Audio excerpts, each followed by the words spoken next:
మనం చూసినట్లయితే యోనాని చేప మింగివేసిన తర్వాత అతన్ని దేవుడు మళ్ళా ఆజ్ఞాపించిన తర్వాత ఇప్పుడు చేప బట్టునకు తీసుకుని వచ్చి యోనాని బయట వదిలివేస్తుంది. వదిలివేసిన తర్వాత యోనా జీవితము ఎలా ఉంది, యోనా ఎలా స్పందించాడు అనేది ఈరోజు మనము ధ్యానం చేయబోతున్నాము. యోనా గ్రంథము 3వ అధ్యాయము 10వ వచనాన్ని చదువుదాము. ఈ నినేవే వారు తమ చెడు నడతలను మానుకునగా వారు చేయుచున్న క్రియలను దేవుడు చూచి పశ్చాత్తాపుడే వారికి చేయుదునని తాను మాట ఇచ్చిన కీడు చేయకమనను. 4వ అధ్యాయము 2వ వచనం. యెహోవా నేను నా దేశమందుండగా ఎట్లు జరుగునని నేను అనుకుంటున్నాను కదా, అందువల్లనే నీవు కటాక్షమును జాలియును దీర్ఘశాంతమును బహుశాంతమును అత్యంత కృపయు గల దేవుడై ఉండి పశ్చాత్తాపపడి కీడు చేయక మానుదవని నేను తెలుసుకొని దానికి ముందుగానే తర్షీసునకు పారిపోతుంది. 4వ వచనం. అందుకు యెహోవా నీవు కోపించుట న్యాయమా అని అడిగాను. చాలండి. ఇప్పుడు నినేవే ప్రజలు ఎలాంటి వారు అంటే, నినేవే ప్రజలు బహుజన సమూహము నినేవే పట్టణంలో ఉంది. ఇప్పుడు విస్తారమైనటువంటి పశువులు కూడా ఆ పట్టణంలో ఉన్నాయి. ఉన్నప్పుడు ఇప్పుడు ఆ పట్టణం అంతా కూడా ఎలా ఉంది అంటే పాపము చేయబడి ఉంది, పాపంతో ఆ పట్టణము నింపబడి ఉంది. కాబట్టి ఇప్పుడు దేవుని యొక్క కోపము, దేవుని యొక్క ఉగ్రత ఆ పట్టణం మీదకి రాబోతూ ఉంది. కాబట్టి దేవుడు యోనాతో చెప్పాడు, యోనా నువ్వు నినేవే పట్టణానికి వెళ్ళి అక్కడికి దేవుడి కీడు రాబోతుంది అని చెప్పి నువ్వు ప్రకటన చేయని చెప్పి దేవుడు యోనాకి చెప్పాడు. చెప్పినప్పుడు యోనా అనుకుంటా ఉన్నాడు, ఇది చెడ్డ సమాచారం కదా, ఇది మంచి సమాచారం కాదు, ఇలాంటి సమాచారం తీసుకుని వెళ్ళి అక్కడ ప్రజలకు చెప్తే ఒకవేళ ఆ ప్రభావం నా మీద కూడా పడుతుందేమో అని చెప్పి యోనా అనుకుంటా ఉన్నాడు. ఇప్పుడు ఎవరి దగ్గరికైనా చెడ్డ సమాచారం తీసుకుని వెళ్ళి చెప్పాలనుకోండి, కొంచెం భయం కలుగుతూ ఉంటుంది. ఎందుకంటే ఇది విన్న తర్వాత వాళ్ళు ఎలా ఉంటారో, వాళ్ళ పరిస్థితి ఏంటి, ఈ సమాచారం చెప్తే ఒకవేళ నన్ను వారు ఏం చేస్తారో అనే భయము కలుగుతూ ఉంటుంది. ఎవరి దగ్గరికైనా మంచి సమాచారం చెప్పాలంటే చెప్పడం చాలా సంతోషంగా ఉంటుంది.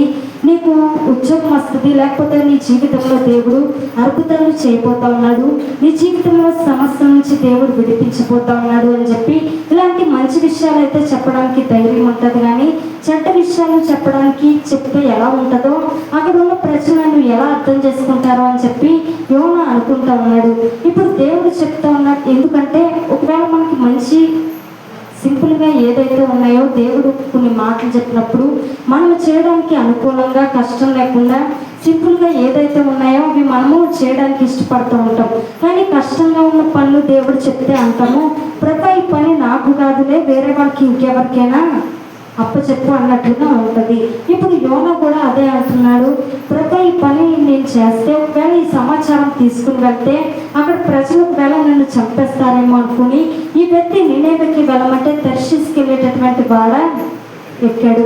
ఎక్కిన తర్వాత ఇప్పుడు దేవుడు తిమింగలానికి ఆజ్ఞ ఇచ్చాడు. వారందరూ కూడా చీట్లు వేసుకుని ఎవరి వల్ల ఈ తుఫాన్ వచ్చింది అని తెలుసుకున్న తర్వాత యోనా వల్ల ఈ తుఫాన్ వచ్చిందని చెప్పి వారందరూ కూడా తెలుసుకున్న తర్వాత యోనాని ఎత్తి సముద్రంలో పడవేస్తారు.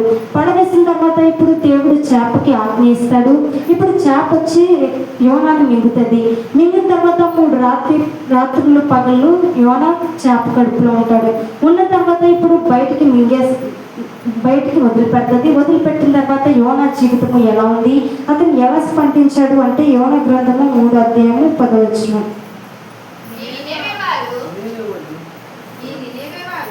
3వ అధ్యాయం 4వ వచనం చదువుదాము. యోనా ఆ పట్టణములో ఒక దిన ప్రయాణమంత దూరము సంచరించుచు ఒక 40 దినములకు నినేవే పట్టణము నాశనమగులని ప్రకటన చేయగా చాలండి. ఇప్పుడు రెండో అవకాశం దేవుడు ఇచ్చిన తర్వాత, చేప మింగివేసిన తర్వాత దేవుడు యోనాకి రెండో అవకాశం ఇచ్చాడు. ఇప్పుడు నినేవే పట్టణానికి యోనా వెళ్ళి అక్కడ ప్రకటన చేస్తా ఉన్నాడు. 40 దినాల్లో మీ పట్టణము నాశనం కాపోతుంది, దేవుని యొక్క కీడు, దేవుని యొక్క ఉగ్రత ఈ పట్టణం మీదకి రాపోతుంది అని చెప్పి ప్రకటన చేసిన తర్వాత నినేవే ప్రజలు చేసిన పని ఏంటంటే వారు ఎలా స్పందించారు అంటే 5వ వచనము, నినేవే పట్టణపు వారు దేవుని యందు విశ్వాసం ఉంచి ఉపవాస దినము చాటించి గనులేమి అల్పులేమి అందరము గోనెపట్ట కట్టుకుని ఆ సంగతి నినేవే రాజునకు వినపడినప్పుడు అతడు తన సింహాసనము మీద నుండి దిగి తన రాజవస్త్రమును తీసివేసి గోనెపట్ట కట్టుకుని బూడిదలో కూర్చుండెను. ఇప్పుడు 40 దినాలకి పట్టణం నాశనం అవుతుంది అని చెప్పిన తర్వాత ఇప్పుడు ఆ ప్రజలందరూ కూడా ఎలా స్పందించారు అంటే వారందరూ కూడా ఉపవాసము ఉన్నారు. నిజానికి ఇంకా 40 రోజులు ఉంది కదా, అప్పుడు చూద్దాంలే, అప్పుడు ఆలోచిద్దాంలే, దగ్గర పడిన తర్వాత అప్పుడు ప్రార్థన చేద్దాంలే, ఇప్పుడైతే ఏమీ చేయక్కర్లేదు అని వారు అనుకోలేదు. కానీ వారు వెంటనే స్పందించారు. ఎప్పుడైతే వారికి సువార్త ప్రకటన చేయబడిందో వెంటనే వారు స్పందించి అందరూ కూడా ఉపవాసం ఉన్నారు. ఇప్పుడు అందరితో పాటు రాజు కూడా తన యొక్క రాజు వస్త్రాలు తీసివేసి సింహాసనం మీద నుంచి దిగి ఆ వ్యక్తి కూడా ఉపవాసం ఉండి ప్రార్థన చేస్తూ ఉన్నారు. ఇప్పుడు వారు ప్రార్థన చేస్తూ ఉన్నప్పుడు దేవుని సన్నిధిలో పశ్చాత్తాప పడుతూ ఉన్నారు, దేవుని బ్రతిమాలుకుంటూ ఉన్నారు. మనం కూడా దేవుని సన్నిధికి వచ్చి పశ్చాత్తాప పడినప్పుడు, దేవుని సన్నిధిలో మనం కూడా బ్రతిమాలుకున్నప్పుడు, దేవుని సన్నిధిలో దేవుని మనం వేడుకున్నప్పుడు మన జీవితంలో కూడా దేవుడు ఖచ్చితంగా అద్భుతాలు చేస్తాడు. హల్లెలూయా. ఇప్పుడు నినేవే ప్రజలు దేవుని బ్రతిమాలుకున్నప్పుడు 10వ వచనాన్ని చదువుదాము. ఈ నినేవే వారు తమ చెడు నడతలను మానుకొనగా వారు చేర్చున్న క్రియలను దేవుడు చూచి పశ్చాత్తాపుడై వారికి చేయదునని తాను మాట ఇచ్చిన కీడు చేయకమానెను. ఇప్పుడు దేవుడు ఏం చేశాడు అంటే వారు ఎప్పుడైతే ఉపవాసం ఉండి దేవుని దగ్గర మొరపెట్టారో, దేవుని బ్రతిమాలతో ఉన్నారో, అప్పుడు దేవుడు వారికి చేయాలనుకున్న కీడు చేయక మానాడు. దేవుడు తన మనసుని మార్చుకున్నాడు. నిజానికి దేవుడు ఒక మాట ఇచ్చాడు అంటే, ఒక మాట చేస్తాను అన్నాడు అంటే దాన్ని చేస్తాడు. దేవుడు ఇచ్చిన మాట ఖచ్చితంగా నెరవేరుతుంది. కానీ బైబిల్ గ్రంథంలో కొన్ని పరిస్థితుల్లో మాత్రము ఆయన ఇచ్చిన మాటని తప్పాడు. అంటే ఆయన మనసుని మార్చుకున్నాడు. ఎందుకంటే ఆయన యొక్క జాలిని బట్టి, ఆయన యొక్క కృపను బట్టి, ఆయన యొక్క కనికరాన్ని బట్టి, ఆయన యొక్క దీర్ఘశాంతాన్ని బట్టి మాత్రమే ఆయన మనసు మార్చుకున్నాడు. కాబట్టి వీరి మీద కూడా దేవుడు కనికరపడి వీరిని కూడా కనికరించి వీరి మీద కూడా జాలితో దేవుడు మనసు మార్చుకుని వారికి చేయాలి అనుకున్న కీడు చేయకుండా దేవుడు మానేశాడు. ఇప్పుడు ఎప్పుడైతే మానేశాడో యోనా చేసిన పని ఏంటంటే 4వ అధ్యాయము 1వ వచనం చదువుదాము. యోనా దీన్ని చూచి బహు చింతాక్రాంతుడై కోపగించుకుని చాలండి. ఇప్పుడు యోనా చేసిన పని ఏంటి అంటే, ఇప్పుడు యోనా ఎలా స్పందిస్తూ ఉన్నాడు, ఈ సమయంలో యోనా యొక్క స్పందన ఎలా ఉంది అంటే, ఇప్పుడు ఈ వ్యక్తి బహు చింతాక్రాంతుడై ఉన్నాడు, చింతపడతా ఉన్నాడు. యోనా ఎందుకు చింతపడతా ఉన్నాడు అంటే దేవుడు వారికి చేయాలనుకున్న కీడు చేయకుండా మానినందుకు చింత పడుతున్నాడు. నిజానికి నినేవే పట్టణంలో చాలా మంది ప్రజలు ఉన్నారు, అనేకమైన ప్రజలు ఉన్నారు, అనేకమైన పశువులు ఉన్నాయి, చిన్నపిల్లలు ఉన్నారు, పెద్దవారు ఉన్నారు, చాలా మంది ఉన్నారు.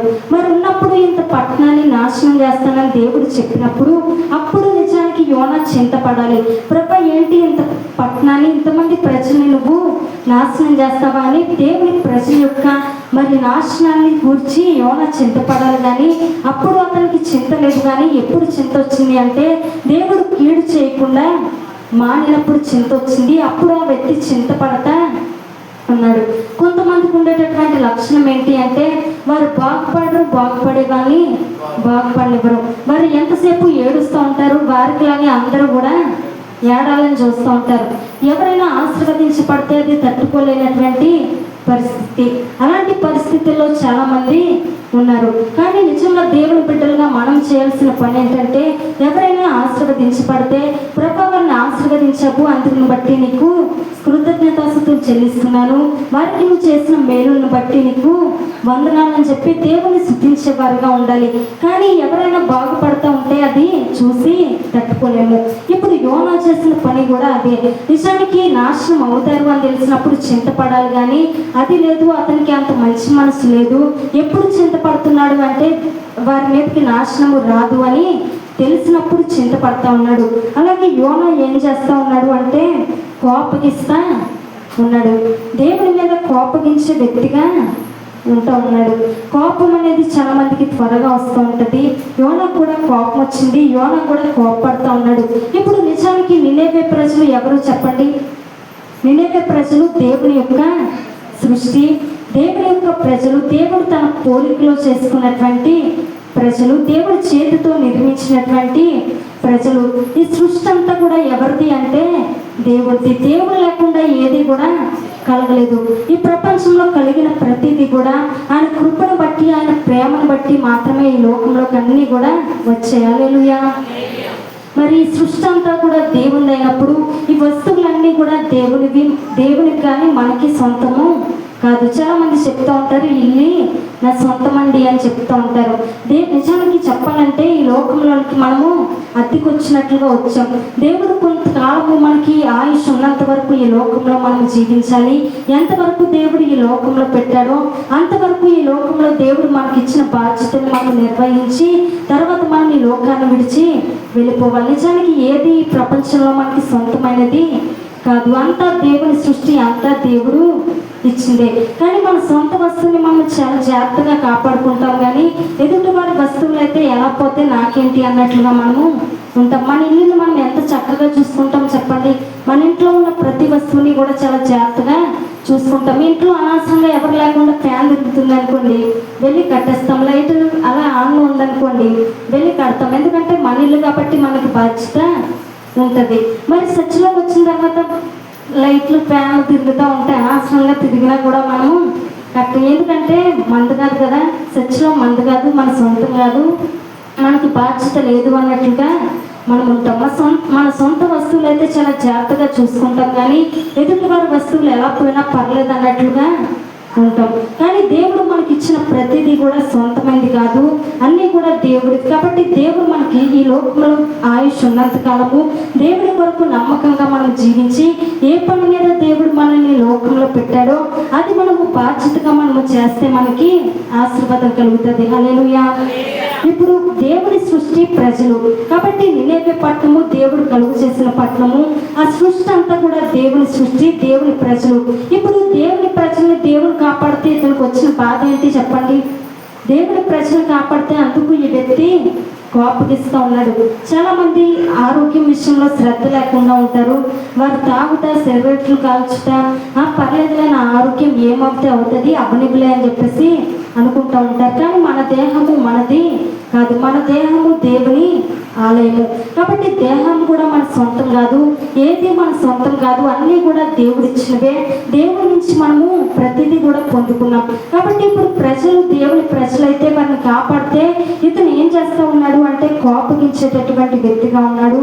కోపగించి అతను చెప్తున్న మాట ఏంటి అంటే, ఇప్పుడు యోనా దేవుని యొక్క బిడ్డే, దేవుని బిడ్డగా యోనా ఉన్నాడు. యోనా దేవునికి చాలా దగ్గరగా ఉన్నాడు. యోనా దేవునికి చాలా సమీపంగా ఉన్నాడు. యోనా దేవునికి ఏమి దూరంగా జీవించట్లేదు. నిజానికి దేవుని బిడ్డ అంటే ఎలా ఉండాలి అంటే దేవుని హృదయము ఈ వ్యక్తి కూడా కలిగి ఉండాలి. ఇప్పుడు మీ పిల్లలు ఉన్నారనుకోండి, మీ పిల్లల్లో ఎవరి రక్తం ఉంది? మీ రక్తం ఉంది. కాబట్టి వారు మీలా ఉన్నప్పుడు, మీలా ఆలోచించినప్పుడు మీరు చాలా సంతోషపడుతూ ఉంటారు. ఎందుకంటే మా పిల్లలు మాలాగే ఉన్నారు, మాలాగే ఆలోచిస్తున్నారు అని చెప్పి చాలా సంతోషపడుతూ ఉంటారు. ఇప్పుడు దేవుని బిడ్డలమైన మనము ఎలా ఉండాలి అంటే దేవుళ్ళో మనము ఉండాలి. దేవుళ్ళో ప్రేమించే మనసు మనం కలిగి ఉండాలి. దేవుళ్ళో క్షమించే మనసు మనము కలిగి ఉండాలి. నిజానికి యోనా దేవుడికి దగ్గరగానే జీవిస్తున్నాడు, కానీ యోనాకి మాత్రము దేవుడు కలిగి ఉన్న హృదయము లేదు. దేవుడేమో ప్రజల్ని కాపాడాలని చూస్తే యోనా మాత్రము వారు నాశనం కావాలని చెప్పి చూస్తూ ఉన్నాడు. యోనాకి దేవుడు అవకాశం ఇచ్చాడు. అయినప్పటికీ రెండో అవకాశం ఎవరికైనా వచ్చిందనుకోండి, కొంతమంది మరణపు అంచుల దాకా వెళ్ళిపోయిన తర్వాత ఒక్కొక్కసారి మళ్ళీ బ్రతుకుతూ ఉంటారు. బ్రతికినప్పుడు వారికి ప్రాణం విలువ చేయాలో అప్పుడు వారికి తెలుస్తుంది. ఎందుకంటే వాళ్ళు చనిపోయి బ్రతికారు కాబట్టి ప్రాణం విలువ వారికి చాలా బాగా తెలుస్తుంది. కానీ ఈ వ్యక్తికి దేవుడు రెండో అవకాశం ఇస్తే ఇతను చేసేటటువంటి పని ఎలా ఉంది అంటే యోనా గ్రంథము 4వ అధ్యాయము 2వ వచనాన్ని చదువుదాము.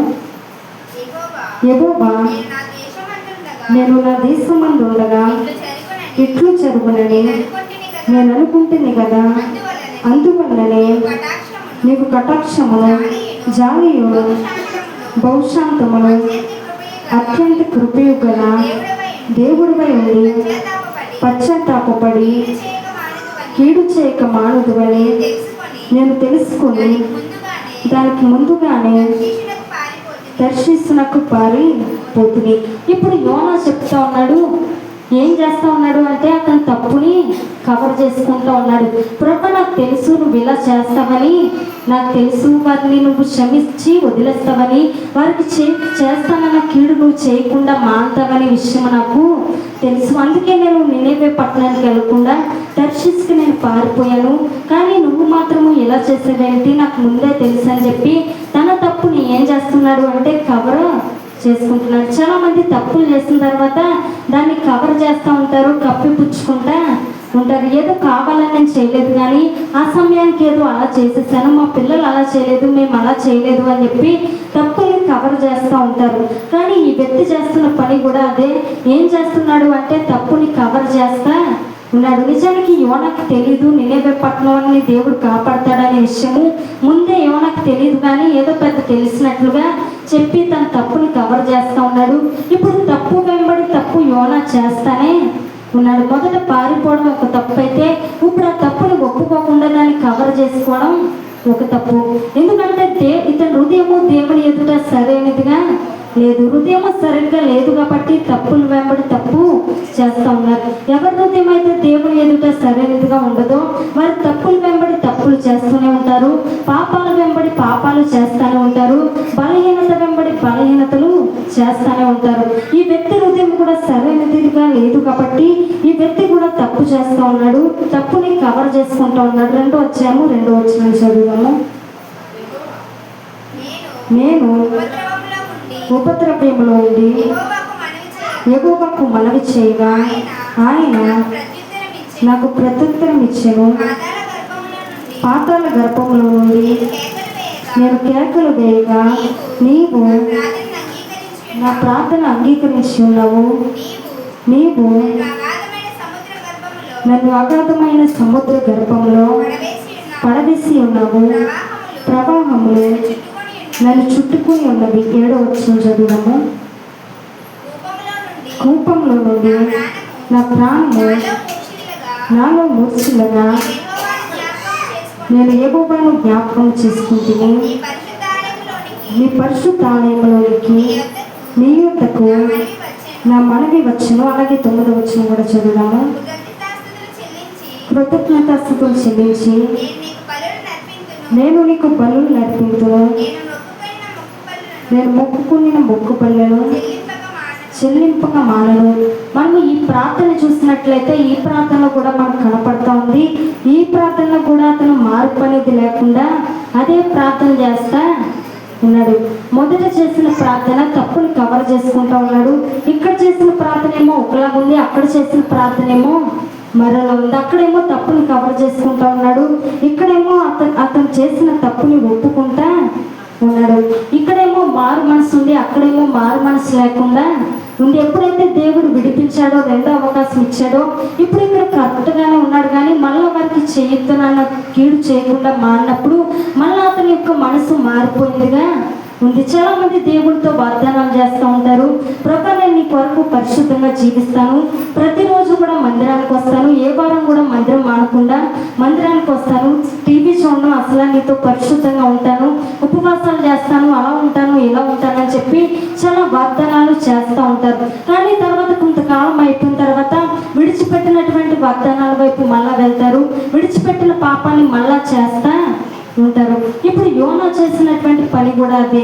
మొదట ఏమో మారు మనసు ఉంది, తర్వాత ఏమో మళ్ళీ ఎప్పుడైతే దేవుడు ఆ పట్టణానికి చేస్తానని కీడు చేయకుండా మానేశాడో మళ్ళీ అతని యొక్క మనసు మారిపోయి అతను చేస్తున్న ప్రార్థన ఏంటంటే ప్రభు ఏంటి పట్టణం పట్టణాన్ని నువ్వు నాశనం చేయకుండా ఎందుకు ఆపేసావు? ఈ పట్టణాన్ని నాశనం చేసేవచ్చు కదా. మరి అలాంటప్పుడు దీన్ని కాపాడాలని నువ్వు అనుకున్నప్పుడు నన్ను ఎందుకు ఈ పట్టణానికి పంపించావు వార్త చెప్పమని? మరి నేను వచ్చిన తర్వాత నువ్వేమో కాపాడాలి ఎందుకు మరి ఇంకా అని చెప్పేసి దేవుడి మీద కోపపడతా ఉన్న సమయంలో దేవుడు అతనికి ఒక పాఠము నేర్పిస్తా ఉన్నాడు. దేవుడు చాలా పాఠాలు నేర్పిస్తూ ఉంటాడు. కాబట్టి యోనాకి కూడా ఒక పాఠాన్ని దేవుడు నేర్పించాడు. యోనా గ్రంథము 3వ అధ్యాయము 4వ వచనం. 3వ వచనం చదువుదాము. కాబట్టి యోనా లేచి యెహోవా సెలవిచ్చిన 4వ అధ్యాయము 3వ వచనం. నేను ఇక బ్రతుకుట కంటే చచ్చుట మేలు, యెహోవా నన్ను ఇక బ్రతకనీయక చంపుమని యెహోవాకు మనవి చేశాను. ఇప్పుడు యోనా ప్రార్థన చేస్తా ఉన్నాడు. ఏంటంటే ప్రభు నన్ను ఇంక నువ్వు చంపనీక, నన్ను బ్రతకనీక చంపు అని చెప్పి ప్రార్థన చేస్తా ఉన్నాడు. ప్రభు నా ప్రాణం నువ్వు తీసేసుకో అని ప్రార్థన చేస్తూ ఉన్నాడు. కొంతమంది ప్రార్థన చేస్తూ ఉంటారు. ఎలా ఉంటుంది అంటే వాళ్ళ ప్రార్థన చాలా బుద్ధిహీనమైనటువంటి ప్రార్థన చేస్తూ ఉంటారు. కొంతమంది వృద్ధులు అంటూ ఉంటారు, ప్రభా ఇంకా బ్రతికింది చాలు, చాలా కాలం నేను బ్రతికేశాను, అన్నీ చూసేసాను, ఇంక నువ్వు తీసుకుంటావని నేను చూస్తూ ఉన్నాను, నా ప్రాణాన్ని ఇంక తీసుకో అని చెప్పి ప్రార్థన చేస్తూ ఉంటారు. కానీ మన ప్రాణాన్ని తీసుకోమని చెప్పడానికి మనం ఎవరు చెప్పండి? దేవుడు మనకి ఇచ్చిన ఆయుష్ అయిపోయిన తర్వాత నిజానికి మనము ఉందామన్నా కూడా దేవుడు ఉండనివ్వడు. ఖచ్చితంగా ఆయన సమయం వచ్చినప్పుడు తీసుకుంటాడు. కాబట్టి ఇలాంటి బుద్ధిహీనమైన ప్రార్థన ఎవరు కూడా చేయకూడదు. మనం ఒకటే ప్రార్థన చేయాలి. ఏంటంటే ప్రభు నాకు ఈ లోకంలో నువ్వు ఆయుష్ ఇచ్చినంత కాలము నీ కొరకు నేను జీవించాలి, నీ కొరకు నేను నమ్మకంగా బ్రతకాలి అని ప్రార్థన చేయాలి. కానీ యోనా చేసే ప్రార్థన ఏంటి అంటే ప్రభు ఇంక చాలు, నా ప్రాణాన్ని నువ్వు తీసుకో అని చెప్పి ప్రార్థన చేస్తూ ఉన్నాడు. ఇలాంటి సమయంలోనే యోనాకి దేవుడు ఒక పాఠం నేర్పించాడు. 4వ వచనము. అందుకు యెహోవా నీకు కోపించుట న్యాయమా అని అడిగాను. అప్పుడు యోనా ఆ పట్టణంలో నుండి పోయి దాని తూర్పు తట్టున బస చేసి అచ్చట పందిరి ఒకటి వేసుకొని పట్టణములకు ఏమి సంభవించినో చూచేదని ఆ ఎడమ కూర్చుని ఉండగా చాలండి. ఇప్పుడు దేవుడు యోనాతో చెప్తా ఉన్నాడు, యోనా ఈ ప్రజల కోసం ఈ ప్రజలందరూ నా ప్రజలు కదా, వీరందరినీ నేను కాపాడుతాను కదా అని చెప్పినప్పుడు దేవుడు ఒక పాఠం ఇతనికి నేర్పిస్తూ ఉన్నాడు. యోనా చేసే పని ఏంటంటే ఒక పట్టణానికి వెళ్ళి ఆ పట్టణానికి ఏం జరుగుతుందో అని చెప్పి చూస్తూ ఉన్నాడు. చూసే సమయంలో దేవుడు ఒక సొర చెట్టును అక్కడ మొలిపించాడు. చాలా ఎండగా ఉంది. ఆ ఎండ తగ్గడానికి అతని తలకి పైగా ఒక సొర చెట్టుని దేవుడు మొలిపించినప్పుడు 6వ వచనము. దేవుడైన యెహోవా సొర చెట్టు ఒకటి ఏర్పరిచి అతనికి కలిగిన శ్రమ పోగొట్టుటకై అది పెరిగి యోనా తలకు పైగా రాగా నీడనిచ్చినట్లు చేశాను. ఆ సొర చెట్టును చూసి యోనా బహు సంతోషించను. ఇప్పుడు ఎండ చాలా ఎక్కువ ఉంది. ఇప్పుడు ఎప్పుడైతే అక్కడ సొర చెట్టు మొలిచిందో, అతని తలకి పైగా ఎప్పుడైతే నీడొచ్చిందో, ఇప్పుడు ఆ సొర చెట్టును చూసి యోనా చాలా సంతోషపడతా ఉన్నాడు. సంతోషపడతా ఉన్నప్పుడు దేవుడు ఆ సొర చెట్టుకి ఒక పురుగును పుట్టించి దాన్ని ఎండిపోయేటట్లుగా దేవుడు చేశాడు. 6వ-7వ వచనం చదువుదాము. మరుసటి ఉదయమందు దేవుడు ఒక పురుగును ఏర్పరచగా అది ఆ చెట్టును తొలిచినందున చెట్టు వాడిపోయాను. మరియు ఎండకాయగా దేవుడు వేడిమి గల తూర్పు గాలిని రప్పించును. యోనా తలకు ఎండ దెబ్బ తగలగా అతడు సొమ్మసిల్లి బ్రతుకుట కంటే చచ్చుట నాకు మేలనుకునేను. ఇప్పుడు పురుగును పంపించి దేవుడు ఆ సొర చెట్టుని పాడు చేశాడు. ఇప్పుడు చెట్టు అంతా కూడా ఎండిపోయింది. ఎండిపోయిన తర్వాత యోనా చాలా బాధపడతా ఉన్నాడు, చాలా విచారపడతా ఉన్నాడు. ఇప్పుడు దేవుడు యోనాతో చెప్తున్నాడు, యోనా నువ్వు వేయలేదు ఆ చెట్టుని, ఒక రాత్రిలో మొలిచి ఎండిపోయిన చెట్టు కొరకు నువ్వు అంత బాధపడుతున్నావే, మరి ఇప్పుడు నా ప్రజలు, నేను చేతితో చేసుకున్న ప్రజలు, నా పోలికలో చేసుకున్న ప్రజల గురించి నేను ఇంక ఎంత విచారం చేస్తానో. ఆ పట్టణంలో బహు జన సమూహం ఉంది, ఇప్పుడు ఎంతో మంది పశువులు ఉన్నారు, అలాంటి పట్టణాన్ని మరి నేను ఎలా నాశనం చేస్తాను, మరి నాకు విచారం ఉండదా పట్టణం నాశనం అయిపోతూ ఉంటే అని చెప్పి దేవుడు యోనాకి పాఠం నేర్పించిన వ్యక్తిగా ఉన్నాడు. ఒక పాఠాన్ని దేవుడు అందరికీ కూడా నేర్పిస్తూ ఉంటాడు. అన్నీ నాకు తెలుసు అని అనుకోవడానికి ఏది కూడా లేదు. యోనా అనుకున్నాడు నాకు అన్నీ కూడా తెలుసు, తెలియదు ఏది లేదని యోనా అనుకున్నాడు. కానీ దేవుడు ఒక చక్కని పాఠాన్ని నేర్పించి అతని కళ్ళు తెరిచేటట్లుగా దేవుడు చేశాడు. నిజానికి దేవుని బిడ్డలుగా మనం కోరుకోవాల్సింది అందరి నాశనం కాదు, కానీ అందరూ కూడా బాగుండాలని మనము కోరుకోవాలి. దేవుడు లోకమును ఎంతో ప్రేమించను. ఎంతో లోకము అంటే దేవుని బిడ్డలు మాత్రమే కాదు, అన్యులను కూడా దేవుడు ప్రేమించాడు. లోకంలో ఉన్న అందరినీ కూడా దేవుడు ప్రేమించాడు. కాబట్టి అందరూ మంచిని మనం కోరుకోవాలి, అందరూ బాగుండాలి అని మనము కోరుకోవాలి. ఆఖరికి ఒక మాట చదువుకుని మనం ముగించుకుందాము. 2వ పేతురు రాసిన పత్రిక 3వ అధ్యాయము 9వ వచనం.